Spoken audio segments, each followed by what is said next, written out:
আজ প্রায় 4 মাস হলো উষানের দেখা নেই। ফ্ল্যাটে আসে না। উষানের ভীষণ চাপ যাচ্ছে বলে মনে করলো মীরা। কারণ লোকটা এত দেরি করে না। 3 মাস পর পর একবার করে সে ফ্ল্যাটে আসে। তাছাড়া সে নিজেও চাইছে না উষানের মুখোমুখি হতে। লোকটাকে দেখলেই তার কান্না পায়। কতই না কষ্ট পুষে রেখেছিল এতদিন নিজ অন্তঃকরণে। সেদিন হয়তো আর চেপে রাখতে পারেনি। কঠিনতার খোলস থেকে বেরিয়ে বাচ্চাদের মতো করে কেঁদে দিয়েছে। ফাল্গুন মাসের আজ 10 তারিখ, অথচ ভ্যাপসা গরম, কড়া রোদ্দুর দেখে মনে হচ্ছে চৈত্র মাসের প্রথমাংশ চলছে। মীরা তপ্ত শ্বাস ছাড়ে। তীব্রতাকে বলেছিল উষার এই অপ্রীতিকর ঘটনার পর থেকে নারী জাতিকে ঘৃণা করে। মীরার বোধগম্য হয় উষানের তাকে এড়িয়ে চলার কারণটা হয়তো এটাই। সূর্যের কিরণের উত্তপ্ততার মাঝে মীরা লম্বা লম্বা কদম ফেলে এগোচ্ছে। বাসায় যাওয়া অতীব জরুরি। বোরখার নিচে পরিহিত পোশাক ঘামে সিক্ত হয়ে আছে। গা গুলিয়ে আসছে তার। কিয়দূর যেতেই মীরার নিকট দৃশ্যমান হয় এক অনাকাঙ্ক্ষিত দৃশ্য। বিস্ময়কর চাহনি নিক্ষেপ করে সে। মীরার হতে প্রায় 10 কদম দূরে দাঁড়িয়ে উষান। বাইকে হেলান দিয়ে ব্যস্ত ভঙ্গিতে তীব্রর সাথে হাত নাড়িয়ে নাড়িয়ে কথা বলছে। মুখশ্রীতে তার রাজ্যের ব্যস্ততা এঁটে সেটে রয়েছে এমন ভাব। মীরা এগোলো। আজ আবার ছ্যাঁচড়া হতে অন্তঃকরণ অনুমতি দিল। লোকটা কেমন আছে একবার জিজ্ঞেস করা উচিত। প্রায় দৌড়ে গিয়ে উষানের সম্মুখে দাঁড়িয়ে পড়ে মীরা। উষান মীরাকে দেখে বিশেষ কোনো প্রতিক্রিয়া প্রদর্শন করল না। সে দেখেছিল এই মেয়েকে তড়িৎ বেগে ছুটে আসতে। উষানের মতে মেয়েটা অযথাই তার পিছে পড়ে আছে। এতদিনে তো মীরার মোহ কেটে যাওয়ার কথা, কাটলো না কেন? বিষয়টি মাঝে মধ্যে ভাবাই তাকে। উষান নিজের পূর্বরূপে স্থির থাকলেও তীব্রতাতে ব্যাঘাত ঘটিয়ে গলা ঝেড়ে বলল, উষান, মীরা মেবি তোকে কিছু বলবে, তোরা কথা বল, আমি একটা ফোন কল অ্যাটেন্ড করে আসছি। তীব্র মীরার মুখশ্রীর প্রতি দৃষ্টিপাত ফেলে সৌজন্যতায় হাসি দিয়ে কেটে পড়ল। মিথ্যা ফোনে কথার ভাঙ করে প্রায় অনেকটাই সে দূরে চলে গেল। উষানের রক্তিম চাহনি উপেক্ষা করে অদূরে যাওয়াটা তার পক্ষে অতটা সহজতর ব্যাপার ছিল না। মীরা 2 হাতের তালু ঘষল। কি আশ্চর্য, তার দেখি অস্বস্তি কাজ করছে। উষান মীরার আচরণ দেখে ধমকে বলে উঠল, কি চাই? কিছু বলতে চাস? গুরুত্বপূর্ণ কিছু হলে বল, নয়তো এখনই আমার সামনে থেকে দূর হ। মীরা আর চোখে উকি ঝুঁকি দিল উষানের মুখশ্রীতে। লোকটা তার স্বাভাবিক রূপে ফিরে এসেছে তাহলে। সেদিনের ভেঙে পড়া ক্রন্দনরত দুর্বল উষানকে মীরার পছন্দ নয়, বিন্দু মাত্র না। চটপটে প্রাণোচ্ছল এই উষানকেই চমৎকার লাগে তার নিকট। মীরা ঢোক গিলে কয়েকবার। শক্ত কয়েক কথা শোনাতে হবে উষানকে। বোঝাতে হবে সে ভুলে গেছে সেদিনকার উষানের ভেঙে পড়া রূপটার কথা। উষ্ঠধর সিক্ত করে মীরা নম্র কণ্ঠে বলল, আপনার সামনে থেকে সরব মানে? আমি কি আপনার সাথে লেগে দাঁড়িয়ে? হুম, আপনার থেকে প্রায় 3 ফুট দূরে দাঁড়িয়ে আমি।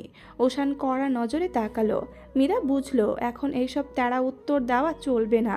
তাহলে দেখা যেতে পারে জনসম্মুখে 3-4টে চড় পড়তে পারে তার নির্মেদ গালে।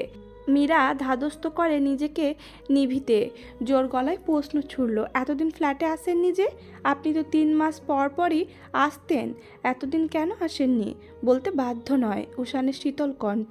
ওকে ফাইন, বাধ্য নন বলতে ধরে নিলাম। আপাতত একজন সচেতন নাগরিক হিসেবে আপনাকে জিজ্ঞেস করছি, কোথায় ছিলেন আপনি? উষান ললারও বলিরেখা ফেলল। সূক্ষ্ম নজর আবদ্ধ হলো মীরার মধ্যে। তীক্ষ্ণ স্বরে ঝটপট বলল, সচেতন নাগরিক? এর এখানে কাজ কি? উষান মনে মনে হাসলো বেশ কিছুক্ষণ। মেয়েটা পাগল হয়েছে নিশ্চিত। পাগলামো করার চোটে কি বলছে তা হয়তো এই মানবী নিজেও অবগত নন। বহির্ভাগে উষান তার আগের রূপ বহাল রেখে কড়া গলায় ধমক ছুড়ল, এক থাপ্পড়ে দাঁত ফেলে দেব বেয়াদব মেয়ে। আমার পিছে এভাবে অযৌক্তিক কারণে লেগে থেকে নিজেকে ছ্যাঁচড়া প্রমাণিত করতে তোর বেশ লাগে না? ফাজিল। মীরা নিভল। ঘোরের বসে সে কি বলল তা নিজ মনে আওড়ালো। পরিশেষে লজ্জায় নতজানু হয়ে ভূমিতে দৃষ্টিপাত নিবদ্ধ করে মীরা। ছি, আবারও সে নিজেকে ছ্যাঁচড়া প্রমাণ করতে শুরু করেছে। অতীব নিম্ন স্বরে সরি বলে মীরা হাঁটা ধরল সামনে। নেত্র কার্নিসে বিন্দু পরিমাণ জমে থাকা নোনা স্বচ্ছাকার অশ্রুকোনা বুড়ো আঙুল দিয়ে মুছে ফেলল ছটপট। দম বন্ধ হয়ে আসছে। উষানের থেকে দূরে যাওয়া কি কোনো উপায় নেই? উষান বিস্মিত হলো। সে ভেবেই নিয়েছিল মীরা তাকে এখন উদ্ভট কয়েক কথা শোনাবে। অন্তঃস্থলে সে সেই কথা শুনতে প্রস্তুতিও নিয়েছিল, কিন্তু কি আশ্চর্য, মেয়েটা মৌন থেকে চুপচাপ চলে গেল। উষান অনুভব করে সে চমকেছে ভীষণ, অথচ তার তো এখন স্বস্তির শ্বাস ত্যাগ করার কথা। উষান ধাতস্থ করল নিজেকে। সেকেন্ড দুয়েক পর শব্দ করে পা ফেলে তীব্র এসে তার সম্মুখে দাঁড়ালো। শেষে কর্কশ কণ্ঠে বলল, কি বলেছিস আজ ওকে? এমন মনমরা হয়ে চলে গেল কেন? উষান দ্বিধাহীন গলায় প্রতিউত্তর করল, আমার পিছে অযথা ঘুরঘুর করার জন্য ছ্যাঁচড়া বলেছি। শালা ঘাওড়া, তুই কি মানুষ হবি না? মেয়েটাকে আর কত কষ্ট দিবি? যখন তোর থেকে দূরে চলে যাবে তখন বুঝবি হীরার মূল্য বুঝিস না, এর জন্য তোকে পস্তাতে হবে। উষান তৎক্ষণাৎ ধমকে বলল, থাপ্পড় মেরে গাল লাল করে দিব বেয়াদব। সবসময় অতিরিক্ত কথা, শুধু মীরার ভালোবাসার সাইডটা দেখছিস, ওর সেফটির দিকটা তোর চোখে পড়ে না? আমার সাথে জড়িয়ে গেলে ওর নর্মাল লাইফটা নরকে পরিণত হবে, যা আমি চাই না তীব্র। ও আমার সাথে সেফ না, আমার নিজেকে নিজে প্রোটেক্ট করতে গার্ড লাগছে। আর ওর বেলায় তীব্র বিস্ময়কর দৃষ্টি ফেলে বলল, ওয়েট ওয়েট, তুই যদি নর্মাল লাইফ লিড করতি তাহলে মীরাকে অ্যাকসেপ্ট করে নিতি? ইভেন মন থেকে অলরেডি অ্যাকসেপ্ট করে নিয়েছিস? God, seriously? বৃষ্টিস্নাত রজনী, রাত্রির দ্বিতীয় প্রহর, বৃষ্টি সিক্ত মাটির নেশালো ঘ্রাণ অনিলে মিশে চারপাশে বইছে। মাদকতার ন্যায় মিষ্টি ঘ্রাণ মীরা নেত্রযুগল বন্ধ করে শুষে নিচ্ছে অনায়াসে। নেত্রযুগল বন্ধ করার পর হতে মীরার বারংবার মনে হচ্ছে তাকে কেউ দেখছে। গভীর মনোযোগ সহকারে দৃষ্টিপাত ফেলে রেখেছে তার মুখশ্রীর প্রতি। চট করে অক্ষিপল্ল উন্মুক্ত করল মীরা।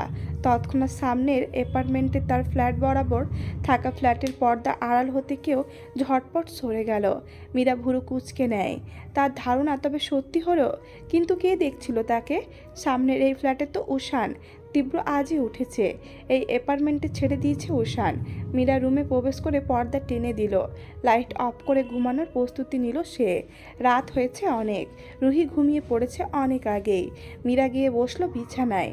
তৎক্ষণাৎ তার কর্ণকুহরে ভেসে আসলো গিটারের সুরেলা ধ্বনি, সঙ্গে মনোমুগ্ধকর কারো কণ্ঠ গাওয়া গান। তোমার জন্য নীলচে তারার একটুখানি আলো, ভোরের রং রাতে মিশে কালো, কাঠগোলাপের সাদার মায়া তোমায় মিশিয়ে দিয়ে ভাবি, আচ্ছা নীল লাগে তোমার ভালো। মীরা ষষ্ঠী ইন্দ্রিয় সচেতন হলো। কণ্ঠস্বরটা তার বড্ড চেনা। কৌতূহলবশত নিঃশব্দে বের হয়ে বেলকনিতে উপস্থিত হলো। সঙ্গে সঙ্গে চমকিত হয়ে চক্ষুজোড়া বড়সড় আকৃতির ধারণ হলো। উষান গান গাইছে? কি ভয়ঙ্কর ব্যাপার! পদে পদে ধমক দেওয়া কঠিন কণ্ঠস্বরের মানুষটার তাহলে নরম কোমল এক রূপ আছে। শেহজাদা ক্যালিওগ্রাফি করা শব্দটির দিকে গভীর দৃষ্টিপাত নিক্ষেপ করে নিস্তব্ধ হয়ে বসে রইল রুহি। নেত্রযুগলের কার্নিশ নোনা অশ্রুকোনা দ্বারা সিক্ত তার। কাঁপা কাঁপা হাতে আলতো করে স্পর্শ করলো মোটা কালো ডায়েরিটাকে।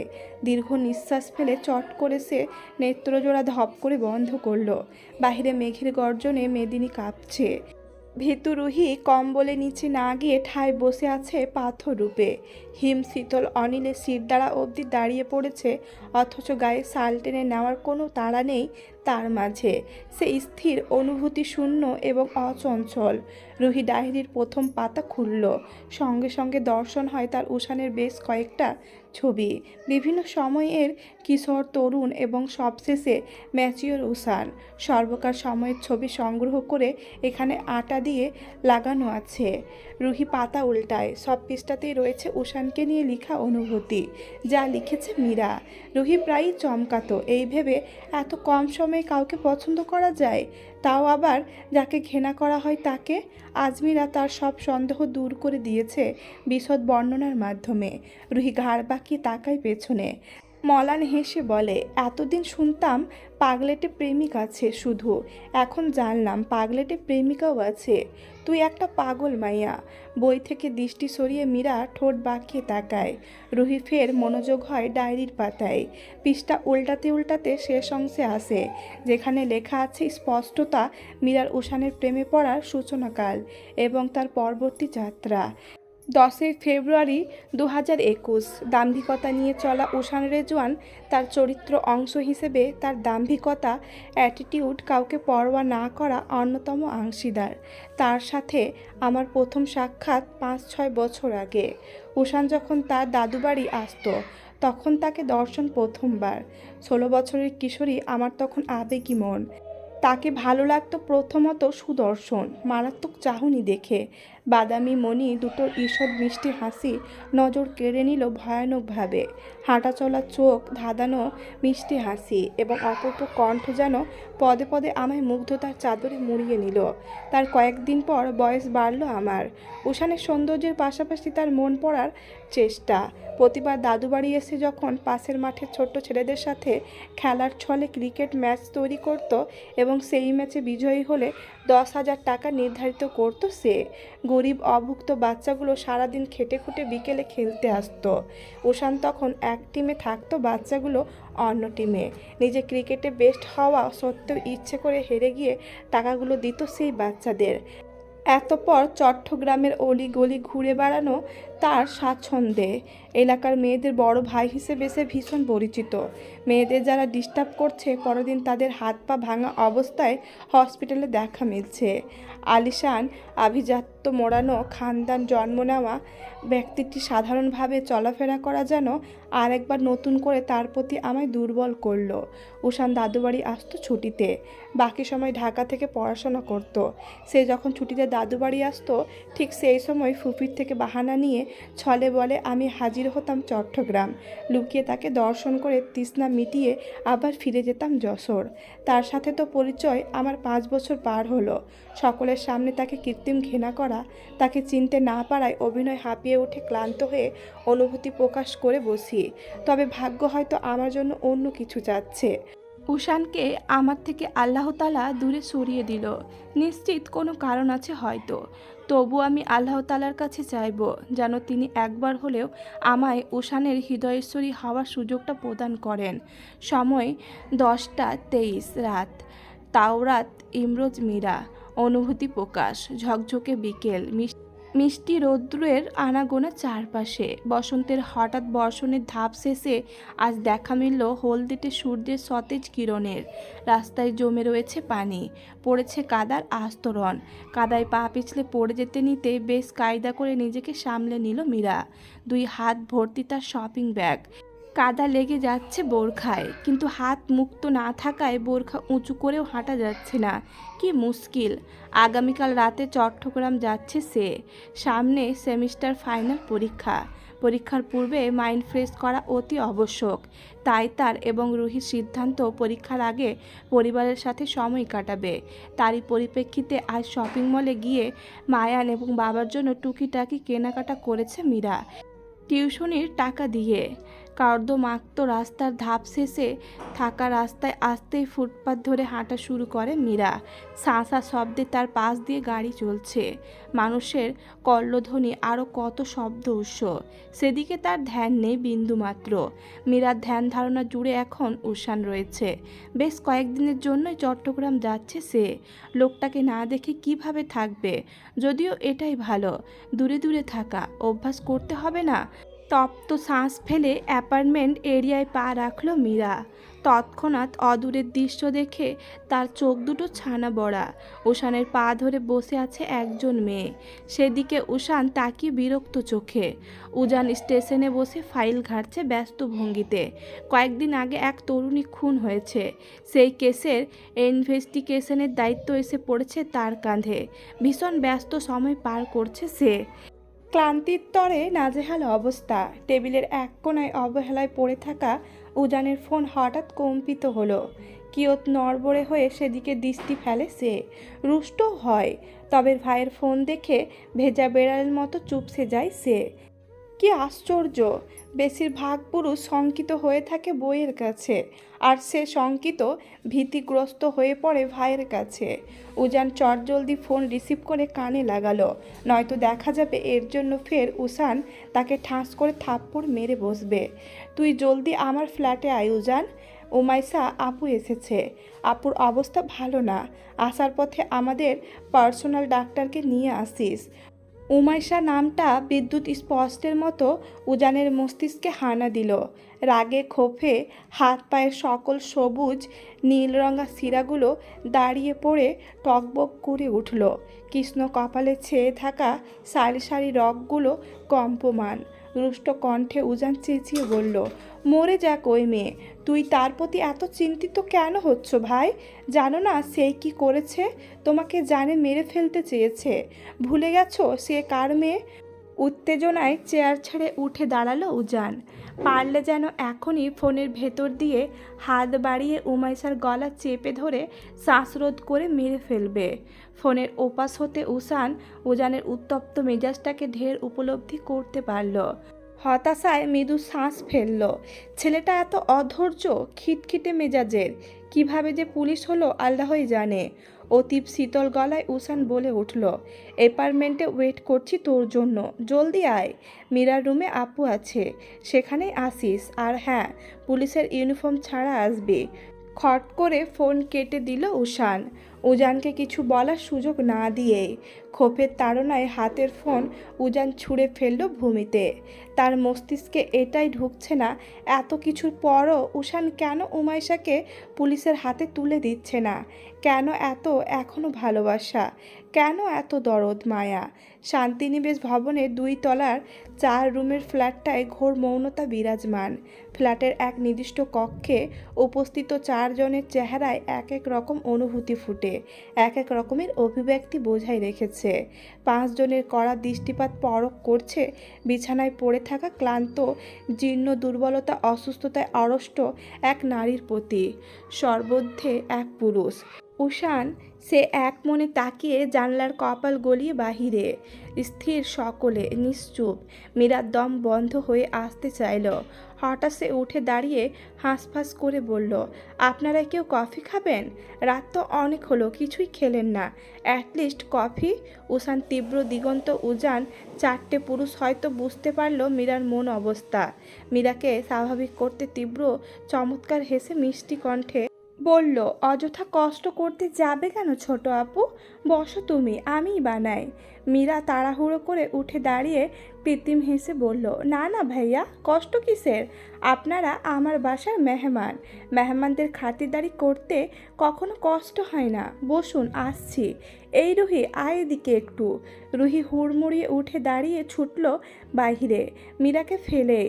তার মতো ছটপটে নারীর এতক্ষণ চুপটি করে বসে থাকা সহজ ব্যাপার ছিল না বই কি। মীরা সৌজন্যতার হাসি দিয়ে বেরিয়ে আসলো রুম থেকে। কফি বানাচ্ছে মীরা, আর তার পাশে রুহি বসে কাজু বাদাম চিবোচ্ছে। অমনোযোগী হয়ে মীরা ভাবনা লগ্নে মগ্ন। সে যখন অ্যাপার্টমেন্টে ফিরল তখন খুব সম্ভবত সাহেনের প্রহর নেমেছে ধরণীতে। উষানের পা ধরে বসেছিল তার বোন উমাইশা। কোনো মতে উষান উমাইশাকে সেখান থেকে উঠিয়ে পরিস্থিতি স্বাভাবিক করে মীরাকে মানিয়ে উমাইশাকে নিয়ে আসে মীরার ফ্ল্যাটে। নিজের ফ্ল্যাট রেখে উমাইশাকে কেন এখানে আনলো উষান তা জানে না মীরা। কিয়ংদশ বাদেই ডাক্তার সাথে নিয়ে উপস্থিত হয়েছে উজান। তীব্র দিগন্ত ছিল আগে থেকেই। ডাক্তার উমাইশাকে চেক আপ করে বলল, উমাইশাকে দীর্ঘদিন ধরে নেশা দেওয়া হচ্ছে। দীর্ঘদিন বলতে কিশোরী বয়স থেকে, অর্থাৎ উমাইশা যখন বায়সন্ধিতে পা রাখল তখন। বয়স সম্ভবত 12 কিংবা 13। তখন থেকে উমাইশাকে কড়া ডোজে দিয়ে দিয়ে মস্তিষ্ক কন্ট্রোলে নেওয়া হয়েছে। এটা কার কাজ জানা নেই, উমাইশা হয়তো বলতে পারবে। তবে ঘুমের ওষুধের ফলস্বরূপ উমাইশা 6টি ছটপট করা মানুষকে চিন্তায় রেখে ঘুমে মত্ত। নেশা দেওয়ার ফলস্বরূপ উমাইশা দিনে দিনে রোগা হয়ে যাচ্ছে। শরীরে বেঁধেছে বিভিন্ন রকম রোগ। এইসব সারাতে গেলে বছরখানেক সময় লাগবে। চেহারার অবস্থা বিদঘুটে তার। মাঝখানে গায়েব ছিল সে। কই ছিল কেউ জানে না, খবর রাখেনি। মাঝে একবার রিলেশনে জড়িয়েছিল উমাইশা। তারপর বাড়িতে বলেছিল বিয়ের কথা, রাজি হয়নি পরিবার। তার কয়েকদিন বাদে ছেলেসহ উমাইশা গায়েব। সবাই ধরেই নিয়েছিল উমাইশা ছেলেটার সঙ্গে পালিয়েছে। উষা লজ্জায় মেয়ের খোঁজ করেনি। উজান তখন ছোট, আইমান দেশের বাহিরে, ফারদিন অসুস্থ, আর কে খুঁজবে তাকে? তারপর তো কেটে গেল বহু বছর। মীরা ট্রেতে কফি মগ সাজিয়ে রুমে প্রবেশ করলো। সবাইকে কফি দেওয়ার পর সকলের মুখে বিভিন্ন রকম চমৎকার প্রশংসা শুনে মীরার প্রথম ভারী লজ্জা লাগলো, কিন্তু তারপর যখন দেখলো উষান তার দেওয়া কফির মগটা ছুঁয়ে অবধি দেখেনি, উল্টো নাকের কাছে এনে নাক মুখ সিটকে ফেলে দিয়েছে জানালা দিয়ে, তখন মীরার নেত্র দুটো জল জল করে উঠল। উষানের কাণ্ড দেখেনি কেউ, দেখলে খবর ছিল, বিশেষ করে রুহি দেখলে উষানের 12টা বাজিয়ে ছাড়ত। তার বোন সমেত বান্ধবীকে কষ্ট দেওয়া। উষান যখন বিড়াল পায়ে বেলকনিতে চলে গেল, মীরা সুযোগ বুঝে তখন কেটে পড়ল আড্ডা মহল থেকে, উপস্থিত হলো বেলকনিতে। ধীরে দরজা লাগিয়ে এসে দাঁড়ালো উষানের পেছনে, কর্কশ কণ্ঠে বলল, মানুষের বাসায় আসলে সৌজন্যতা ভদ্রতা পালন করতে হয় জানেন না? কফি খাবেন না তো রেখে দিতেন, নাকসিটকে ফেলে দেওয়ার কি ছিল? আপনি একজন চূড়ান্ত মাত্রার অসভ্য এবং অভদ্র লোক। মীরা প্রস্থান করল তৎক্ষণাৎ। উষান তার পিছে লুকিয়ে রাখা কফি মগটা সামনে আনলো। ঠান্ডা হয়ে যাওয়া কফি গগ্রসে গিলে হাত দ্বারা ওষ্ঠধর মুছে রুমে চলল।